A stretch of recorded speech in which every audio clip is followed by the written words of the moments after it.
ప్రస్తుతం మనం ఆదిలాబాద్ పట్టణంలోని భుక్తాపూర్లో గల రెడ్డిక యువజన సంఘ కార్యాలయంలో ఉన్నాం. ఇక్కడ కార్యాలయ ప్రారంభోత్సవానికి ఆదిలాబాద్ బీజేపీ నాయకులు కంది శ్రీనివాస్ రెడ్డి గారిని ముఖ్య అతిథిగా పిలిచారు. ఇందాకే మనం చూసాం, అక్కడ కార్యాలయ ప్రారంభోత్సవం చేసి అనంతరం పూజా కార్యక్రమాలు కూడా పూర్తి చేసి ఇప్పుడు పెట్టుకొచ్చారు. ఇక్కడ ఆ సంఘ సభ్యులు ఆ ఘనంగా శాలువాతో సత్కరించారు. మనతో పాటు కొంతమంది నాయకులు ఉన్నారు. ఈ అంటే రెడ్డిక సంఘం ప్రారంభించడానికి గల ముఖ్య ఉద్దేశం ఏంటి, మనం వాటిని అడిగి తెలుసుకుందాం. చెప్పడన్నా, ఈరోజు రెడ్డిక సంఘాన్ని ఇక్కడ ఘనంగా ప్రారంభించారు. రెడ్డిక సంఘాన్ని ఘనంగా ప్రారంభించారు అంటే ఈ యొక్క సంఘం యొక్క ముఖ్య ఉద్దేశం ఏంటి? ఈరోజు అన్ని కులాలు సంఘాలు ఉన్నాయి. కాకపోతే మా యువజన సంఘం ఈరోజు మా యువకులు రెడ్డిక సంఘం యువజన సంఘం ఏర్పాటు చేసుకున్నారు. సోషల్ మీడియా కానీ టోటల్ బ్లడ్ డొనేట్ కానీ అన్ని రంగాలలో ముందుండి మా యువత దీని సోషల్ మీడియా కానీ సామాజిక సేవ కోసం ఏర్పాటు చేసుకున్నాం. అంటే దీని ద్వారా అంటే ఒక సంఘ భవనాన్ని ఏర్పరచుకోవాలని భావిస్తున్నాం. అన్ని కులాలకు సంఘ భవనాలు ఉన్నాయి.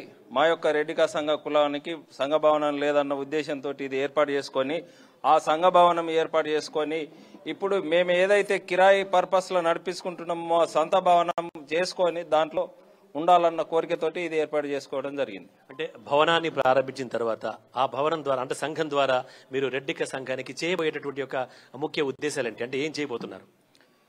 ఇప్పుడు రెడ్డిక కులంలో వెనుకబడిన వాళ్ళున్న వారికి మా రెడ్డి యువజన సంఘం తరఫున మా యువకులందరూ ప్రత్యేకించి వాళ్లకు ఆర్థికంగా కానీ చదువులో కానీ దేంట్లన్నా వాళ్లకు సేవ చేయడానికి మా యొక్క సంఘాన్ని ఏర్పాటు చేసుకోవడం. ధన్యవాదాలు. అలాగే మనతో పాటు ఇంకా కొంతమంది రెడ్డిక నాయకులు ఉన్నారు, వారిని మాట్లాడించే ప్రయత్నం చేద్దాం. చెప్పండి, మీరు ఈ యొక్క రెడ్డిక సంఘాన్ని ప్రారంభించినందుకు మీకు ధన్యవాదాలు, కంగ్రాట్స్ ఫస్ట్ ఆఫ్ ఆల్. అయితే ఏం చేయబోతున్నారు? ఈ రెడ్డిక యోజన విభాగం ద్వారా మా జిల్లాలో ఉన్నటువంటి ఈ రెడ్డిక యోజన నాయకులందరినీ యువకులందరినీ ఏకతాటిపైకి తీసుకొచ్చి మరి యువకుల లోపట ఈ సంఘం లోపట మా రెడ్డిక సంఘానికి సంబంధించి ఎవరైతే వెనుకబడి ఉన్నారో వారిని అందరినీ ఏకం చేసి మరి వైద్య రంగంలో, రాజకీయ రంగంలో కానీ, వైద్య రంగంలో కానీ, ఆర్థిక, రాజకీయ, సామాజిక అన్ని రంగాల లోపల, విద్యా వైద్య లోపల అందరినీ ఏకం చేస్తూ ఏకతాటిపైకి తీసుకొచ్చి వారి అభివృద్ధికి, వారి అభ్యున్నతికి మా వంతుగా యువకులం మేమందరం ముందుండి సాయశక్తులా ప్రయత్నించి అందరినీ అభివృద్ధి చెందించేలా వారి లోపల మేము కృషి చైతన్యాన్ని తీసుకురావడానికి ఈ యొక్క రెడ్డిక యోజన విభాగాన్ని ప్రారంభించడం జరిగింది. ధన్యవాదాలు. అలాగే చీఫ్ గెస్ట్ బీజేపీ నాయకులు కంది శ్రీనివాస్ రెడ్డి గారు మనతో పడుతున్నారు. వారిని అడిగి మరి ఎంత సమయభావం వల్ల చాలా, ఎందుకంటే అనేక కార్యక్రమాల్లో ఆ సార్ బిజీగా ఉంటారు, కానీ ఈ కార్యక్రమానికి వచ్చారు. సార్, ఎలా అనిపిస్తోంది? అంటే ఎంతమంది ఇక్కడ అభిమానంతో పిలిచారు, మీరు అనేక షెడ్యూల్లో బిజీ ఉన్నప్పుడు కూడా ఇక్కడ సమయం కేటాయించి వచ్చారు. దయచేసి మీరు ఫుటేజ్ తీసుకోండి, నేను మాట్లాడతాను. ఓకేనా?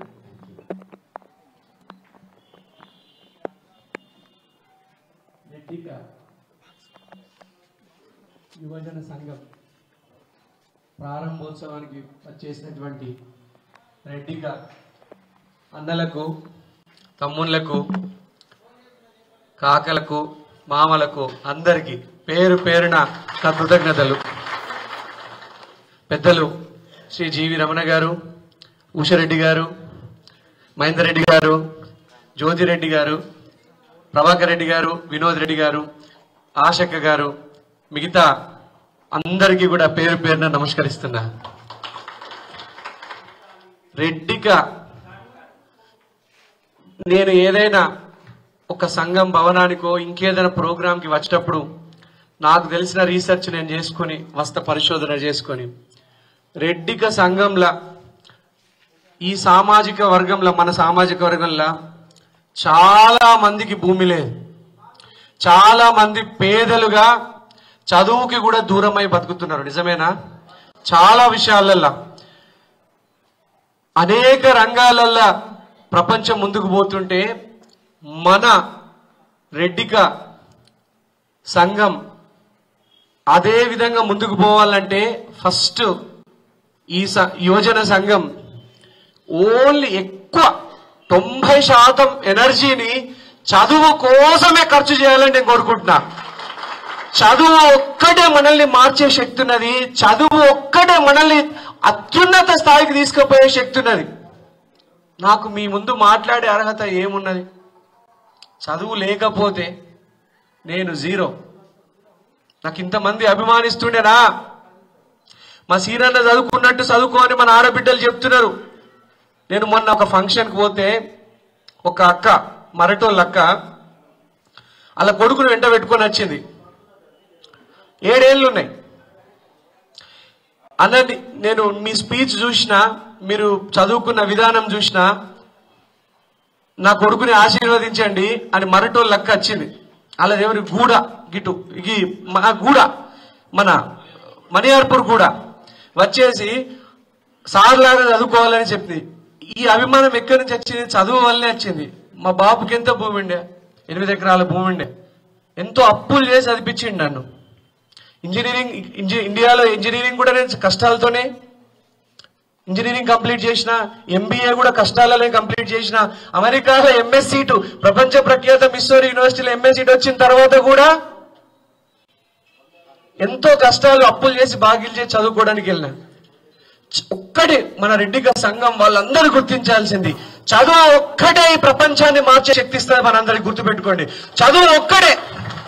చదువుకుంటేనే ప్రశ్నించే తత్వం వస్తుంది. చదువుకుంటేనే గల్లా బట్టి మనకు రావాల్సిన హక్కుల్ని ప్రశ్నించే తత్వం వస్తుంది, గుంజుకునే తత్వం వస్తుంది. ఎవరైనా మీకు ఈ రోజులలో అడగకపోతే ఎవరైనా ఇస్తున్నారా? ఏమన్నా ఇస్తున్నారా సంక్షేమ ఫలాలు?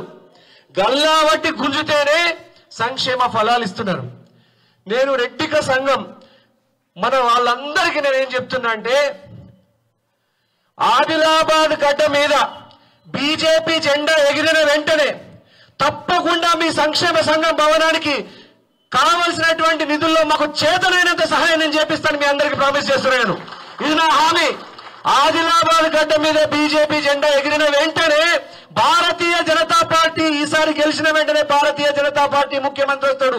నేను మిమ్మల్ని అందరినీ ఆ ముఖ్యమంత్రి దగ్గరికి తీసుకుపోయినా కానీ మన సంఘం భవనానికి కావాల్సినటువంటి ఎంతో కొంత చేతనైనంత నిధులు ఇప్పిస్తాను, మీ అందరికీ నేను ప్రామిస్ చేస్తున్నాను. ఇది నా వాద. చిన్నది ఓపెన్ చేసుకున్నారు మీరు, చాలా సంతోషం. ఏదైనా కానీ చిన్న భవనం నుంచే పెద్దగా స్టార్ట్ అవుతుంది, అవునా కాదా? మా పార్టీ కూడా 2 పార్లమెంటు సభ్యులతోని 40 సంవత్సరాల కిందట బీజేపీ ఒక చిన్నగా ప్రస్థానం మొదలైంది. 2 పార్లమెంటు స్థానాలు వచ్చినప్పుడు గిదేంద్రాబాయ్ పార్టీ అన్నాడు. ఇప్పుడు 302 స్థానాలతోని దేశంలో అన్ని పార్టీల్ని ఖతం చేసినాం, అవునా కాదా? అవునా కాదా? ఏదైనా చిన్నగా స్టార్ట్ అవుతుంది. అయితే ఇక్కడ అన్ని పార్టీల వాళ్ళు ఉన్నారు కాబట్టి ఇక్కడ నేను వ్యక్తుల పేర్లు తీయకుండా మాట్లాడుతున్నా. ఏది మీ దగ్గరికి రాదు, బరాబర్ గల్లా బట్టి గుంజుకుంటేనే వస్తుంది. అర్థమైందా? ఏది మీ దగ్గరికి ఎవరు చేయరు, ఏం బెనిఫిట్ చేయరు మీకు. ఎలక్షన్లప్పుడు చేసినటువంటి ప్రామిసుల్ని గెలిచిన తర్వాత మర్చిపోతారు. కానీ మీ సంఘం అందరూ కూడా ప్రశ్నించాల్సింది ఏంటంటే, ఇప్పుడున్నటువంటి ఎమ్మెల్యేని ప్రశ్నించాల్సింది ఏంటంటే, అడగండి, మాలో ఉన్న పేదలకు ఎంతమందికి 9 ఏళ్లలో ఇల్లు కట్టించిన అడగండి. మాలో ఉన్న పేదలకు ఎంతమందికి స్కాలర్షిప్లు ఇచ్చిండని అడగండి. ఇచ్చిండా? 4 ఏళ్ల నుంచి ఒక్క స్కాలర్షిప్ అన్నా వచ్చిందా? ఎవరికైనా స్కాలర్షిప్ చదువుకున్న పిల్లలకి ఎవరికైనా ఫీజు రియంబర్స్మెంట్ వచ్చిందా? అంటే ఎందుకు రావట్లేదు? ఎందుకు అలుసు తీసుకుంటారు మిమ్మల్ని? ఎందుకు అలుసు తీసుకుంటారంటే మనం ప్రశ్నించట్లేదు, రోడ్ల మీదకి రావట్లేదు, ధర్నాలు చేయట్లేదు, రాస్తారోకాలు చేయట్లేదు.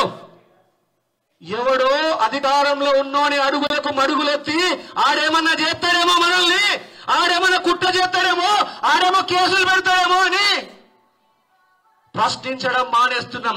ప్రశ్నించడం మానేస్తే మన అస్తిత్వం ప్రశ్నార్థకమవుతుంది. ప్రశ్నించాలా, గల్లబట్టాలా. ఏం చేస్తాడు? ఎంతమంది మీద కేసులు పెడతాడు చూద్దాం. ఎంతమంది మీద కేసులు పెడతాడు, ఎంతమందిని జైలు వస్తాడు. జైలు సరిపోతాయా? జైలు సరిపోతాయా? ప్రశ్నించడం జైలు వేస్తే బరాబర్ అడగండి. ఎంతమందికి మాలో పేద పిల్లలకు స్కాలర్షిప్లు ఇచ్చినామని అడగండి. ఎంతమంది మాలో పేదలకి సబ్సిడీ మీద లోన్లు ఇచ్చినామని 9 ఏళ్ళలో అడగండి. 9 ఏళ్ళలో ఒక్కరికైనా సబ్సిడీ మీద లోన్ వచ్చిందా? వచ్చిందా? తీసుకున్నారా? ఎవరైనా తీసుకున్నారా? మరి ఎవరు? అందరూ మంచోళ్ళే. మరి గంప కింది కోడి పెట్టేట్లా మాయమైంది. ఎవరు తింటున్నారు? ఎవరి జేబులకు పోతున్నాయి? బరాబర్ ప్రశ్నించండి. ఒక్కటి గుర్తుపెట్టుకోండి, మీరు ప్రశ్నిస్తా అంటే మీరు నా వెనకాలంటే నేను ప్రశ్నిస్తా, నేను కల్లాబడతా మనిషిని. మీరు నా వెనకాలంటే నేను కల్లాబట్టి అడుగుతా. వాడు ఎంత పెద్ద పోస్ట్ అయినా ఉండని, వాడు ఎంత పెద్ద అధికారంలో అయినా ఉండని, వాడి అధికారం అడుగులకు మనుగుడు వత్తడానికి నేను రాలేదు. ప్రజల తరపున ప్రశ్నించడానికి వచ్చిన బిడ్డ. ఎవరైనా గాని అధికారంలో ఉన్నవాడు ఆ అధికారం మత్తులో ఉండి ప్రజల్ని విస్మరించకూడదు. ఎంతో మంది పేదలు ఉన్నారు. ఆ పేదలకి సబ్సిడీ మీద లోన్లు లేవు, స్కాలర్షిప్ లేవు, భూమి లేనోడు, భూమి నోళ్లకు రైతు బంధు వస్తున్నది. భూమి లేని రెడ్డి వాడు ఏం పాపం చేసిండు? ఎందుకు వస్తలేదు? ఎందుకు అడుగుతలేరు? ఎవరు అడగాలి? మనమంతా అడగాల. మీ సంఘం కోసం ఏదైనా సమస్య ఉంటే ఫస్ట్ రోడ్లు స్తంభించడానికి రాస్తా రోకోలకు కన్నీసీనన్న ముందుంటాడని చెప్తున్నాడు. మీ అందరికి వాదా ఇస్తున్నా. నేను వస్తా, నన్ను ముందు అడబెట్టండి, మీరు నా వెనుకోండి నడిపియండి. ఎంత పెద్ద అధికారంలో ఉన్నోనే నా గల్లాబడతా, కన్నీసీనన్న గల్లాబడతాడు. అడుగుతాడు, ప్రశ్నిస్తాం, బరాబర్ ప్రశ్నిస్తాం. ఆదిలాబాద్ లో ప్రశ్నించేటోడు లేకనే దొంగలు రాజ్యం చేస్తున్నారు. ఇక నుంచి నడవది, ఈ దొంగల రాజ్యం నడవదు. ఎన్ని అర్హులైన పేదలకు పింఛన్లు ఎందుకు వస్తారు? రెడ్డిక సంఘంలో 57 ఏళ్లు దాటిన వాళ్ళందరికీ పింఛన్లు వస్తున్నాయా? డేటా తీయండి. మీరు 57 ఏళ్ల మంది డేటా తీయండి. ఎంతమందికి రావట్లేదు నేను లెక్కలు చెప్తాను మీకు. 4 ఏళ్ల 50 వాళ్ళకి ఒక్క రేషన్ కార్డు వచ్చిందా? ఒక్కటి. రెడ్డిక సంఘంలో ఒక్క రేషన్ కార్డు అయినా 4 ఏళ్లలో ఇస్తే, ఒక్క స్కాలర్షిప్ అయినా 4 ఏళ్లలో ఇస్తే మన రెడ్డిక సంఘం భవనం ఉందంటే ముక్కు భూమికి రాస్తా. నేను తప్పు మాట్లాడతలేను. కన్నీసీనన్న తప్పు మాట్లాడితే ముక్కు భూమికి రాస్తా. రెడ్డి సంఘం భవనం ఉందంటే బరాబరు ప్రశ్నించాలా. ఇక్కడ ఏమైతుంది? పొద్దు నిండా ప్రశ్నించినట్టు యాక్షన్ చేస్తారు కొంతమంది నాయకులు, రాత్రి పోయి ఆందోళన అవుతారు. పొద్దు నిండా ప్రశ్నించినట్టు నటిస్తారు, రాత్రి పోయి ఆయనతోనే తాగుతారు. అత్తదా? ఇట్లాంటి వాళ్ళతో అత్తదా? నా ప్రత్యర్థి నాతో తిరిగేటోళ్ళని 5 లక్షలు ఇచ్చి కొంటుండు. 5 గ్రామ స్థాయి నేతకు 5 లక్షలు, మండల స్థాయి నేతకు 10 లక్షలు, కుల సంఘాల నేతకు 20 లక్షలు ఇచ్చి కొంటుండు. ఎంతమందిని కొంటారో కొను. ప్రజలు నాతోనే ఉన్నారు. ఎంతమందిని కొంటారో ఈ మనిషి కొనమని చెప్పండి. ప్రజలు నాతోనే ఉన్నారు. ఈయన ఎన్టీ రామారావు కంటే ఇందిరాగాంధీ కంటే పెద్ద మొగాడు ఎమ్మెల్యే. ఎన్టీ రామారావు ఓడిపోయాడు కల్వకుర్తిలో చిత్తుగా. అవునా? పాపం ప్రజలు వ్యతిరేకత. ఎన్టీ రామారావు గారు వ్యక్తిగత మంచి మనిషి, కానీ ప్రజలకు దూరం అయితే ఎన్టీ రామారావు ఓడిపోయాడు, ప్రజలకు దూరం అయితే ఇందిరాగాంధీ ఓడిపోయింది. ఈయన అంతకంటే పెద్ద నాయకుడా? కానీ ఈయనని ప్రశ్నించే వ్యక్తులు లేకపోవడం వల్లనే, ఈ ఎమ్మెల్యే జోగురామన్నని ప్రశ్నించే వ్యక్తులు లేకపోవడం వల్లనే, ఈ ఎమ్మెల్యే జోగురామన్నని అడగకపోవడం వల్లనే ఆయన 15 ఏళ్ల నుంచి రాజ్యం చేస్తున్నాడు. మోసాల మీద మోసాల ప్రామిసులు చేసుకుంటే రాజ్యం చేస్తున్నాడు. బరాబర్ మీరందరూ వెళ్ళి అడగండి, జోగురామన్న గారు మా కులానికి ఏం చేస్తారు, మా కుల సంఘం భవనానికి ఏం చేస్తారు అడుగుతారా? అడగండి. అడగకపోతే మంచోడో చెడ్డోడో మీకు ఎట్లా తెలుస్తుంది? అడగండి బరాబర్. 15 ఏళ్ల నుంచి వందల ఎకరాల భూమి కొంటున్నాడు. వేల కోట్ల ఎకరాలు ఎట్లా సంపాదించాడు? 2 ఎకరాల భూమి ఉన్నాడు, 5,000 కోట్లు ఎట్లా వచ్చినాయి? అడిగిందా? మరి మీ సంఘంకి అడగండి, పవర్లో ఉన్నోడిని అడగండి. అడగకపోతే ఏం రావు. బరాబర్ నేను చెప్పేది గుర్తుపెట్టుకోండి. ప్రశ్నించకపోతే, ఎదిరించేవాడు లేకపోతే బెదిరించేటోడే రాజ్యం చేస్తాడు. ఎదిరించాలా, గల్లాబట్టాలా, ప్రశ్నించాలా. రెడ్డిక సంఘం మళ్ళీ చెప్తున్నా, యువకులారా, మీ అస్తిత్వం మన అస్తిత్వం ప్రశ్నార్థకం కాకూడదంటే బరాబర్ పాలించటోని గల్లా పడితేనే మీకు రావాల్సినవి వస్తాయి. పాలించటోని అడుగులకు మడుగులు ఒత్తితే ఆయన కొడుకు, ఆయన మనుమడు ఎవరైనా రావచ్చు దేశం మీద, రాజ్యం చేస్తూనే ఉంటారు. అంటే జోగురామన్న గారిని ప్రశ్నించకపోతేనే కదా బీసీలల్లా ఆయన కొడుకు కంటే గొప్ప వ్యక్తి అయినటువంటి బీసీలల్లా చదువుకున్న వాళ్ళు లేరా? చూపెట్టమంటావు. నేను 10,000 మందిని చూపిస్తా. జోగుడు ప్రేమేందర్కి ఏమి అర్హత ఉన్నదని ఆయన్ని మున్సిపల్ చైర్మన్ చేసిండు. 10,000 మందిని చూపిస్తా జోగు ప్రేమేంద్ర కంటే ఎక్కువ చదువుకున్న వాళ్ళని, బరాబర్ చూపెట్టకపోతే ముక్కు భూమికి రాస్తా నేను అంటే జోగురామన్న గారు రాజు, వాళ్ళ కొడుకు యువరాజు, రేపు వాళ్ళ మనవనికి చిట్టి యువరాజు, మనమంతా సామంతులమా, బానిసలమా? అడగాలి, ప్రశ్నించాల. మీలో కూడా ఇంట్రెస్ట్ ఉన్నటువంటి ప్రతి ఒక్క వ్యక్తి రాజకీయాలకు రావాలా. ఎవరికైతే ఇంట్రెస్ట్ ఉందో వాళ్ళందరినీ రాజకీయాలకు రమ్మని నేను ఆహ్వానిస్తున్నా. రాజకీయ అధికారమే అత్యున్నత నిర్ణయాధికారం. రాజకీయ అధికారమే. రెడ్డిక సంఘంలోంచి రేపు కౌన్సిలర్లు గెలిచిరండి, ఎంపీటీసీ గెలిచిరండి, అధికారులు సాష్టాంగ నమస్కారం చేస్తారు. మీకు చేయరా? మీరు బతకాల్సిన అవసరం ఉంటుందా? అని దేహి దేహి దేహి అనుకోవాల్సిన అవసరం ఉంటుందా? స్వయం రాజకీయంగా ఎదగాల, రాజకీయ నిర్ణయాధికారం చేపట్టాలా. అయితేనే మీ అస్తిత్వము, మీ మనుగడ, మీ పిల్లల మనుగడ, మన జాతి మనుగడ నిలబడుతుంది. సిద్ధమా? ఇంట్రెస్ట్ ఉన్న వాళ్ళు సిద్ధమా? రాజకీయాల్లోకి రావడానికి సిద్ధమా? మీ అందరినీ నేను ఆహ్వానిస్తున్నా. రాజకీయం ఎట్లా చేయలేదు అన్న, మాకు ఎవరు లేరు, గాడ్ ఫాదర్ లేరంటే రండి నా దగ్గరికి రండి, నేను గాడ్ ఫాదర్ ఉంటా, నేను కాపాడుతా మిమ్మల్ని. మీ మీద కేసులు అయితే నేను అఖిల్ని పెట్టిపిస్తా. మీరు జైలుకు పోతే ఫస్ట్ నన్ను జైలు పెట్టి పంపని చెప్తున్నా నేను ఏ మీటింగ్ లో అయినా కూడా. అమాయక ప్రజలు ఎందుకు జైలుకు పంపిస్తావు చూపురామన్నా? ఫస్ట్ నన్ను పంపి నా మీద పెట్టి 1,00,000 కేసులు, నా మీద పెట్టి అట్రాసిటీ కేసులు. ఆదిలాబాద్ ప్రజల కోసం 1,00,000 కేసులైనా ఎదుర్కోవడానికి సిద్ధం, 1,00,000 సార్లు జైలు పోవడానికైనా సిద్ధం. మీ అందరికి చెప్తున్నా నేను. కానీ నా గొంతు ప్రశ్నిస్తూనే ఉంటది. అధికారంలో ఉన్నోన్ని ప్రశ్నిస్తూనే ఉంటది, అధికారంలో ఉన్నోన్ని గల్లా పడతనే ఉంటది నా గొంతు. మన సమస్యలు తీరేరాక పోరాడుతూనే ఉంటాడు కందిసీనన్న. మళ్ళొకసారి రెడ్డిక సంఘం వాళ్ళందరికీ కూడా, మన పిల్లలకి ఇంజనీరింగ్ కానీ, డాక్టర్లు కానీ, ఏమన్నా అమెరికాకు పోయే వాళ్ళు కానీ, ఏమన్నా సాఫ్ట్వేర్ జాబులలో సెటిల్ అయ్యే వాళ్ళు కానీ ఎవరైనా ఉంటే గనక గైడెన్స్ కావాలనుకున్నా, లేదంటే ఏదైనా మార్గదర్శనం కావాలనుకున్నా మీ బాబుని నా దగ్గర తీసుకోనండి, నేను ప్రత్యక్షంగా మార్గదర్శనం చేస్తాను. తప్పకుండా ఎప్పుడైనా ఏ పనికైనా కానీ నా దగ్గరికి రండి. మీ ఆత్మీయులల్లా, మన ఆత్మీయులల్లా మన కందిసీనన్న ఉన్నాడని ప్రతి ఒక్కరు అనుకోండి. ఏ పనికైనా, చిన్న పనికైనా పెద్ద పనికైనా. సరేనా? మీ అందరికీ మళ్ళొకసారి ఈ సంఘ భవనం ఓపెనింగ్ సందర్భంగా పేరున కృతజ్ఞతలు తెలియజేసుకుంటూ మీ దగ్గర సెలవు తీసుకుంటా. జై రెడ్డిక, జై రెడ్డిక, రెడ్డిక యువజన సంఘం, రెడ్డిక యువజన సంఘం. మీ అందరి దగ్గర ఆత్మీయంగా సెలవు తీసుకుంటున్నా. మళ్ళీ మీ అందరినీ మళ్ళీ ఇంకొకటి, వినోద్ రెడ్డి గారికి, అలాగే ప్రభాకర్ రెడ్డి గారికి, వీళ్ళందరికీ చెప్పిన నేను, మన రెడ్డిక సంఘం వాళ్ళందరినీ కూడా నేను ఒకరోజు భోజనంగా ఆహ్వానిస్తున్నా మా ఆఫీస్ కి. వస్తారా?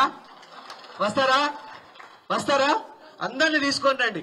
చిన్న పిల్లలు, మీ పిల్లల్ని కూడా తీసుకొని రండి. సరేనా? ఒక ఆత్మీయంగా సెలబ్రేట్ చేసుకుందాం. సరేనా? నేను ఎవరి మనసు బాధ పెట్టడం కాదు, కానీ ఆదిలాబాద్ అభివృద్ధిని చూసి, వెనుకబాటుదనం చూసి నా కడుపు మండి, నా కడుపు గాలి నేను ప్రశ్నిస్తున్నా.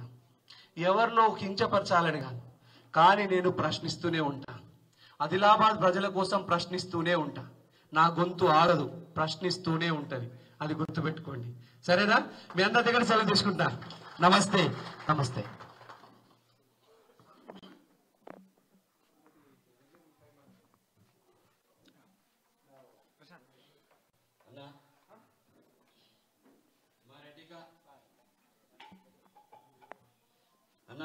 మా రెడ్డిక ఈ సంఘం దాదాపు ఆదిలాబాద్ నలుమూల వ్యాపించిందన్న. ఇక్కడ ఈ బేలా నుండి మొదలెడితే నిర్మల్ బార్డర్ వరకు ఉందన్న. ఈ బేలా ఒకటి, తర్నం ఒకటి, బోరాజ్, తిర్చన, రాంపూర్, ఇటు పోతే అంకోలి, తంతోలి, లోకారి, దాదాపు ఇటు బోత్ కూడా మొత్తం కలిపి దాదాపు విలేజ్లు 28 వరకు ఉంటాయన్న. మేము అందరం ఏకతాటిపైకి రావాలి, మీరు అన్నట్టు ప్రశ్నించే తత్వం తెచ్చుకోవాలి అన్న ఉద్దేశంతో యువకులందరినీ చైతన్యపరుస్తూ దాదాపు 15-20 రోజుల నుండి మేము యువకులం అందరం ఏకతాటిపైకి రావాలని ఒక 10 మంది కలిసి యువకులలో చైతన్యాన్ని తీసుకొస్తూ ప్రతి విలేజ్ తిరిగామన్నా. ఒక్కొక్కరిని చైతన్యపరుస్తూ అందరినీ ఏకతాటిపైకి తీసుకొచ్చామన్నా. మా ఉద్దేశం మా భవిష్యత్తు, భావి తరాల భవిష్యత్తు కోసమన్నా. మా తండ్రుల తరం పోయింది, మా తాతల తరం పోయింది, మా తరం పోతున్నదన్నా. మా పిల్లల తరం బంగారు బాటలో నడవాలన్న ఉద్దేశంతోనే యువకులందరం ఏకతాటిపైకి రావాలని అందరినీ ఏకం చేసి ఈ రోజు ఆదిలాబాద్ జిల్లాలో మన హెడ్ క్వార్టర్స్ కాబట్టి ఇక్కడ అన్ని ఆఫీసులు రాజకీయ నాయకులు ఆఫీసులు కానీ అందరికీ అందుబాటులో ఉంటాయి కాబట్టి ఇక్కడ ఈ రూమ్ ని అద్దెకు తీసుకొని నడుపుకోవడానికి మేమందరం ముందుకొచ్చాం. తలో చేసి ఈ అద్దె భవనాన్ని ప్రారంభించుకున్నామన్నా మీ సహకారాలు కోరుకుంటూ మేము ఆహ్వానించామన్నా. మాకు ఈ అద్దె భవనాన్ని శాశ్వతం కాకుండా మా కుల సంఘానికి మా దురదృష్టం ఏమంటే కుల సంఘానికి ఇప్పటి వరకు శాశ్వతమైనటువంటి స్థలం లేదు అన్న. 2,000 అన్న 2,000 చెప్పేసి ఈ అద్దె 2,000 చొప్పున సంవత్సరం పాటు 30,000 రూపాయలు నేను ఇప్పుడు ఇచ్చేస్తాను మీకు.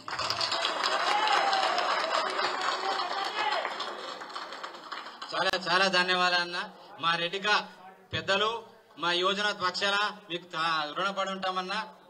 మా ఈ రెడ్డిగా యోజన సంఘానికి ఈ అద్దె భవనం కాకుండా మీ పక్షాన మీరు మున్ముందు ఉన్నత శిఖరాలను సాధించిన తర్వాత మాకు స్థల సహాయం గాని భవన సహాయం గాని చేయాలని మనస్ఫూర్తిగా కోరుకుంటూ మీ సహాయ సహకారాలు ఎల్లప్పటికీ మాకు ఇలాగా ఉండాలి. మా సహాయ సహకారాలు